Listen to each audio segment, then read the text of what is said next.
Hello, everybody. Aloha. Everybody can hear well enough?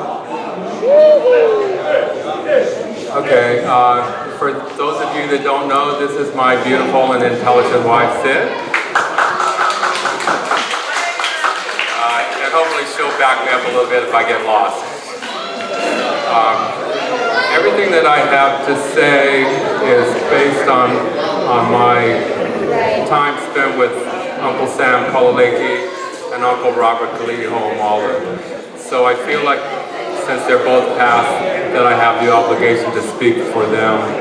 And if you could just grant me a little bit of their honor, as you listen, that's all I ask.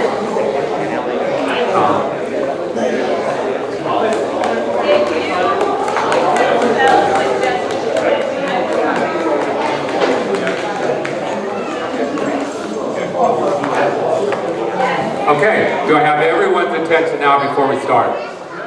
Everyone in the back want to come forward maybe a little bit to listen? I see we got some people out by the Kuwait petition. Would you guys like to participate out there at the Kuwait petition? Sembra, I see you. Come on up. Come on up. Everybody come on inside. Okay, now we're ready to go. So, Henry Noah, who most of us are at least aware of, was a teacher. He was a football star first, and then he was a teacher. And in his teaching, he saw that there was a lot missing in the history of Hawaii, the true history of Hawaii. So he did quite a few processes before he came to LHG. One, he had quite a bit of success with the common law courts. And so he could see that there was a way within the illegal system to start to gain a little bit of access. And then when the apology bill came out, he saw that they were asking for the Hawaiians to have a government to speak for them. And with all the flaws in that apology bill, they were asking for the Hawaiians to choose a government. So since there was no government available, he decided to put that government together. So as he put that government together, he established all the offices and asked Hawaiians to volunteer to fill those positions just for the point of having an election and a constitutional convention. And then after that election, people would actually have the will of the people behind them. So it took him almost 6 years to do it. He went to every district in Hawaii, and he found a Hawaiian who would stand up and put their name in support of government. 24 nobles and 24 reps around all the island chain. As soon as he got those people together, we had a meeting in Oahu at Thomas Square, an appropriate setting, and we convened for the first time and decided that we would form a constitutional convention. At that constitutional convention, we brought a lot of things forward that were flawed in the existing constitution. One in particular, the women couldn't vote. And I say we because I was involved at that point too. We were careful not to bring up anything that was controversial or unnecessary to address in the moment. We only brought enough stuff forward that could make a difference in the actual day-to-day operation of the government. The next step we had was we had a constitutional convention. In 2000, we proposed a constitution that fixed a lot of problems that were going on in the kingdom. We have copies of that constitution, and you could look it up and read it online. Quite a few people have read it before, so you know the basics of that constitution. Well, since then we've had 38 legislative sessions where we've got together as a government to discuss policies. Now, nothing has been made law because we don't believe that we're actually able to make law until we have the will of the people behind us. Now, like you said, it's pretty small numbers. We do have pretty small numbers. Now, myself, I think, what kind of numbers would it take for us to be considered legitimate, And I kind of think that anything under 10,000 Hawaiians would probably be kidding ourselves about the power that we have. LHG doesn't have 10,000 people speaking strongly for it today. So the Lawful Hawaiian government is not at that point yet. But after 16 years, there's no one else has a process. So it makes sense to me personally that we just bring forward a process that was put together with the full intent of being lawful and legal and acceptable, and may have made some mistakes along the way. Which can certainly be corrected. Because the government is fluid. What we have is we have a body now that's gone through a lot of the steps. We don't have to go back to when we can't vote. Let's put a couple men in office and decide if 25-year-olds can vote or whatever. We brought the thing forward. 18-year-olds can vote in our election. Women can vote in our election. We actually have an election coming up in 2 weeks on September 12th, Saturday, September 12th. Any Kanakas can vote in that election. All you have to do is register to vote. You don't have to sign anything, you just have to get your name on a piece of paper so that we confirm that you want to vote, and when you come to the polls that you're the person who wanted to vote.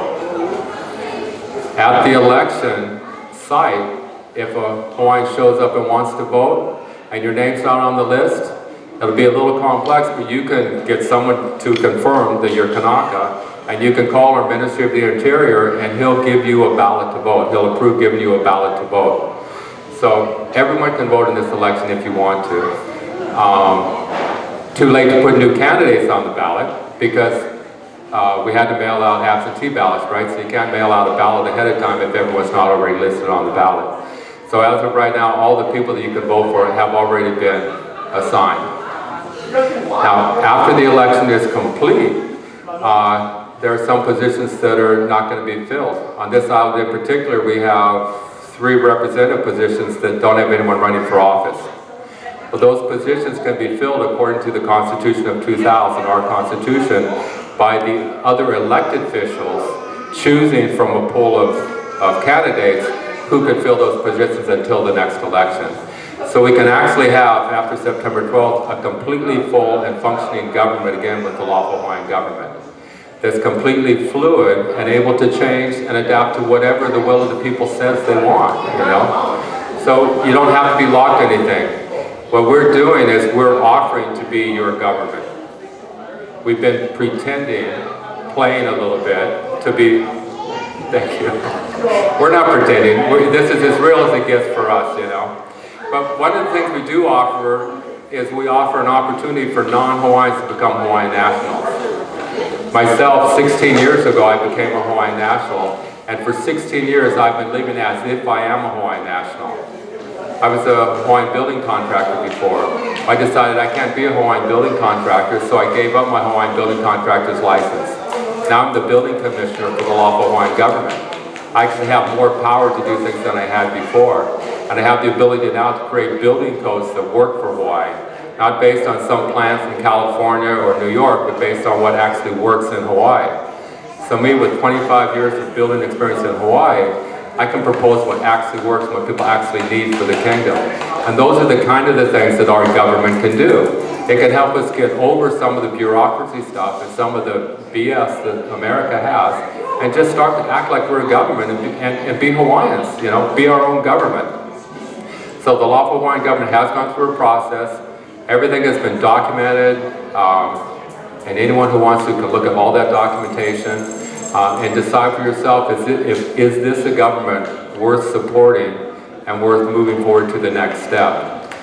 And is it indeed easier to use a government that's already been put together, pretty much according to the plans that I already heard being talked about here, that's already in existence with 16 years worth of track record of stuff. I mean, we've done business with the illegal government, you know. We have vigils and stuff like that. We have a track record. Most of the protectors on the mountain are Lawful Hawaiian government nationals. You know, when those guys got arrested, we're sending our legal help to help them out. We're helping to bail them out. When there wasn't enough money, we came and we helped bail those guys out so they could get out of jail and stuff like that. And I believe if you talk to anyone up on the mountain, they're going to tell you that the Lawful Hawaiian government is backing them up. With our limited resource and limited stuff we have. We are the lawful government in Hawaii today. There's no one else that's lawful at this point. No one else is more lawful than us, I guess I would say. And I believe with my heart that this is the government that we should all be supporting. Consensus is what we're after here today. you know. If the consensus be that the Lawful Hawaiian government should be the government that we support, we're ready to do what we need to do to earn that support and to follow through. That's all I can promise is we can follow through on that, I believe, with where we are today. I don't know if we're going to open up for questions. If anyone has any questions, I'd be happy to answer them now or at any point in the future. I'm around a lot. You can find me at Uncle Robert's Market every Wednesday. We have a consistent booth there. We're selling these T-shirts to get people to come and talk. You know, so we did it. One of our things is we have a passport stamp. Governments have passport stamps. The only place you can legally enter the Kingdom of Hawaii today is in Kalapana, because America has all the interest into the Hawaiian Kingdom, has their customs people, they're not ours. Uncle Robert established an entry into the Kingdom of Hawaii out there in the new law in front of his property. So now you can enter the Kingdom of Hawaii in Kalapana Kaimu. I mean, it's not much, you know, but that's a government service. Those are the kinds of things that we can do. Lots of us are driving with our Kingdom driver's license and license plates. You know, we get a little bit of, you know, trouble from them. We get a little bit of support from them. But we're doing process that we're following through in consistency. For 16 years, we've been there in consistency, providing a minimum amount of services, but always increasing what the quality and the amount of services we have to offer. Okay, questions, anyone? Well, that was easy. Thank you. Oh, here we go. What about supporting the Marshall Islands initiative for a nuclear-free world, but you know, maybe more specifically, Pacific Year, stuff like that? Those are the kind of things that a more functioning government than us can address, I believe.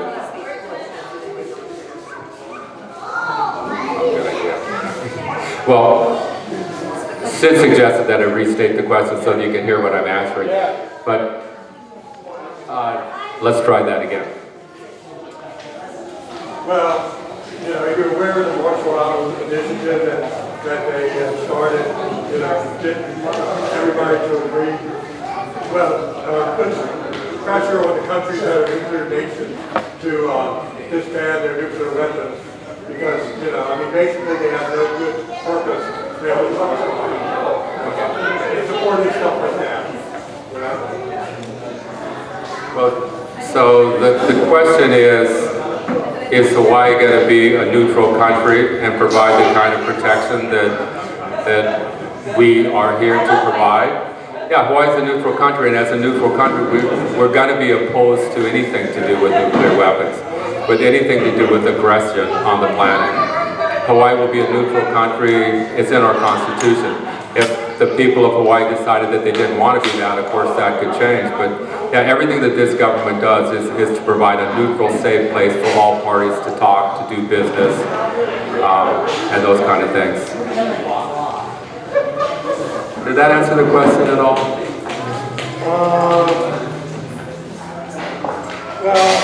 Well, another part is that we're not ready or have the strength of numbers at this point to do anything in that regard.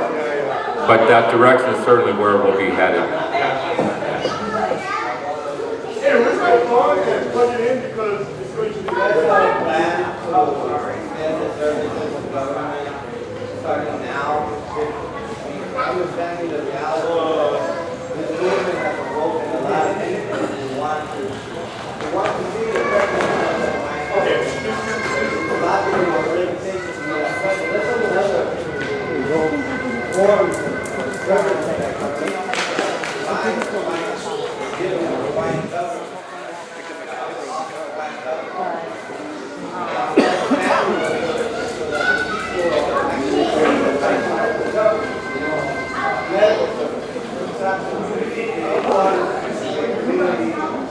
Hospitals that actually serve the Kanaka that need it the most, right, or the people that need it the most, so the government funds the legal whatever we have to do to start funding. Schooling, also alternative schools, ones that are just strictly Hawaiian education, Hawaiian language, so you can offer that to government service. You can even offer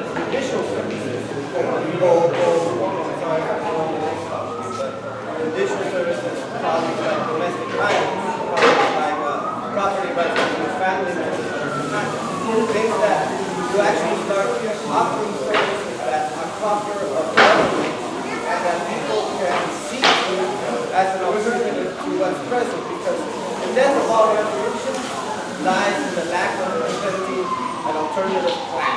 Where are we going?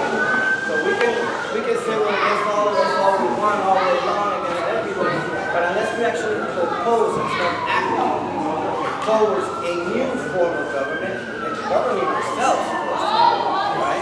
Through these actions and extending these actions so that we move more and more people.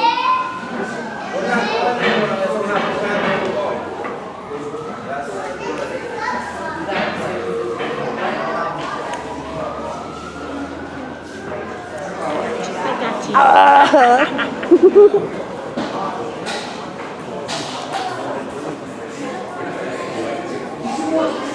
Concern is about government services and providing those services.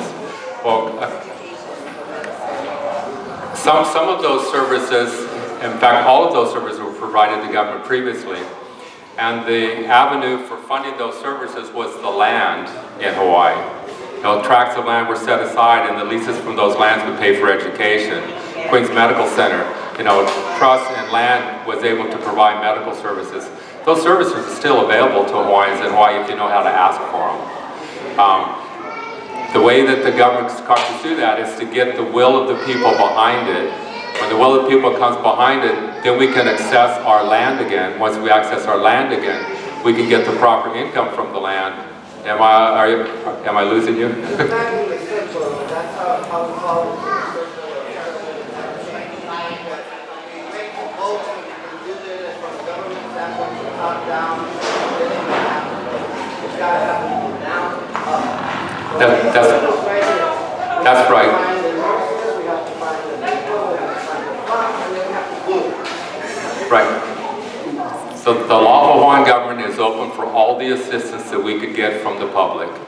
Everyone who has a plan, who has an idea, who has a job that they've done in the past, who has a connection with an individual, is welcome to come and help us put our government back together to be fully functional. It's going to take not just the will of the people, but the work and the honor and the integrity and the trust of the people to make this happen.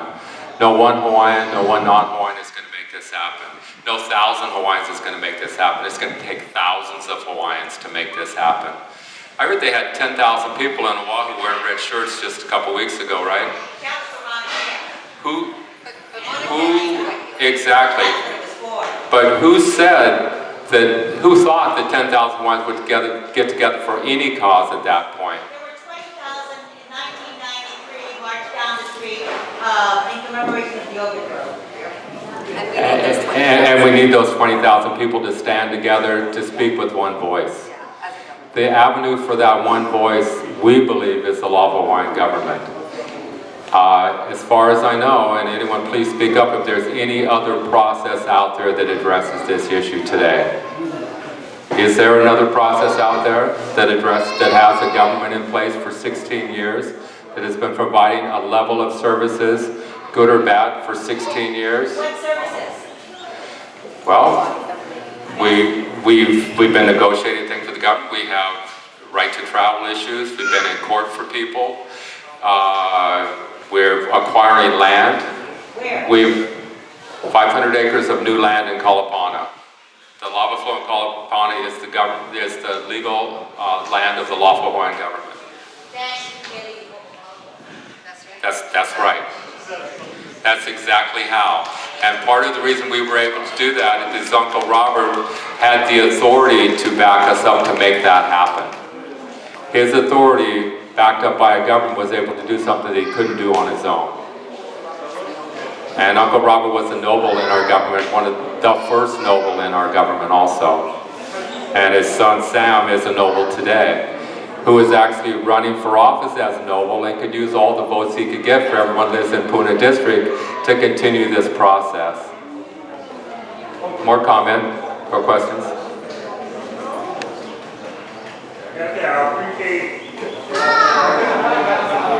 for educating young people, raising awareness, bringing some out down the line.